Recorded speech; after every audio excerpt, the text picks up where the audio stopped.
and can be resistant to progesterone.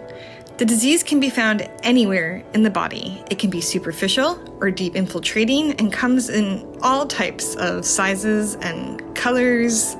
It is staged between 1 and 4. However, the severity and the vast array of possible symptoms don't always correlate with disease stage or location. It can and often does cause symptoms throughout the month, not just when menstruating. It is mentioned in the oldest texts with inhumane treatments, and 100 years ago, it was still believed to be a wandering womb or simply hysteria. The pelvic physical therapist empowered me with information and tools to become educated about the disease, and told me that the gold standard of treatment was a diagnostic surgery with an expert specialist who knew how to widely excise all possible presentations of endometriosis.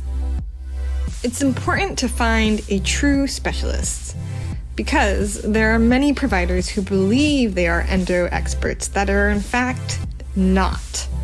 They may rely on hormones, which may help manage basic symptoms for some, but can be catastrophic for others. Hormones don't treat the lesions and can exacerbate the symptoms.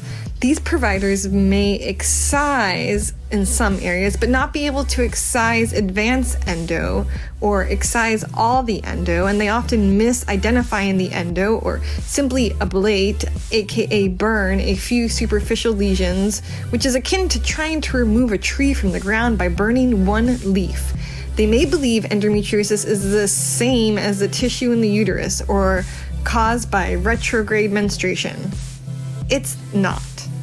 To make matters worse, 1 in 6 people with endometriosis have lost jobs due to the disease. And the truth is, there hasn't been enough research funding to figure out the cause of the many manifestations of endometriosis that can be found or potentially grow in every part of the body. There is no known cure. Less than 20% of OBGYNs know how to diagnose and remove endo, and most providers receive incorrect information about this life-shattering disease.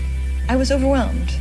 But with the help of social media, research, and the pelvic physical therapist and a loving partner as my co-pilots, I made an appointment with the closest excision specialist, who is a 5-hour drive away. My partner drove me because I had been too sick to drive for a very long time, and they sat with me while I waited to see what type of testing would be behind this door. The excision specialist listened to my story and did an internal exam using 3 fingers. With that exam, she could feel tension implying endometriosis. She ordered an MRI that found evidence of deep infiltrating endometriosis. Medical imaging, like MRIs, can help to rule in endometriosis, especially when it's deep infiltrating, but not to rule it out. The specialist wanted to operate and to include a colorectal surgeon who we drove more hours to meet with. And finally, on Valentine's Day, we drove 4 more hours in the dark to surgery. The surgery took a few hours. When I woke up, I kept asking if they found any endometriosis. I just wanted to believe my own pain and that the pain could be managed, and that perhaps the pain was not just in my head or my fault for being too stressed or too sensitive. They did find rectovaginal deep infiltrating endometriosis, stage 3. Some of it was clear or yellow or pink or brown. They excised the lesions from my bilateral uteral sacral ligaments, the left pelvic sidewall, the right pelvic sidewall, the right sacral ligament.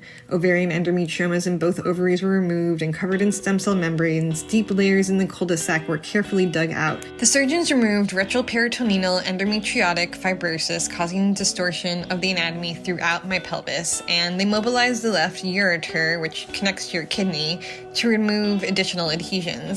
The colorectal surgeon, a cancer specialist, did not find the difficult-to-locate intestinal lesions we expected.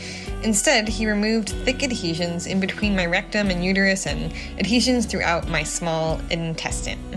I had gone to dozens and dozens of doctors from nearly every specialty, a bevy of OBGYNs, a revolving door of ER visits or failed invasive testing. No one ever mentioned endometriosis or told me that pain with periods was not normal, or that penetration should never be painful until the pelvic physical therapy evaluation. Excision surgery is intense, but it also really helped. On the way back from the post-op appointment, after driving for 8 hours, someone crashed into the car, and then a few days later, the entire world began to shut down as the pandemic began to rage. I wish I could say my story ends here, and for many it does. Proper excision with a true specialist can and often is a one-time event. For me, it got more complicated. For 6 months, I worked really hard to recover from surgery and years of my body being under attack from endometriosis, and so many symptoms began to feel better, especially with access to pelvic physical therapy. And then my symptoms returned, new ones appeared, and rapidly intensified. I tried bioidentical hormones that my body rejected. The cracking, burning, flesh-stripping, stabbing, tingling, cracking, passing out rolled back in. A death sentence served chained to toilets, unable to walk, without food as my heart and nervous system tried to escape, night after night. The surgeon ordered an MRI that showed some pelvic fluid and what looked like the return of a tiny endometrioma. She said that additional surgery wasn't an option, and I really only survived the following months by researching and questioning every recommendation from every doctor and trying to learn to trust myself. Folks with endo are often thought of as problem patients for questioning doctors, which only further adds to the complex medical trauma we experience. A year post-op, another MRI showed that the endometrioma had doubled in size. I relied on internet groups to research experts and waited months for surgical consultations out of state. There's OBGYNs who may perform ablation or a fellowship to excise endo, and then there's the real experts. With all my being, I knew there was more endo that would require one of the very few surgeons with years of experience identifying and removing advanced lesions throughout the body, mainly by themselves or with a team.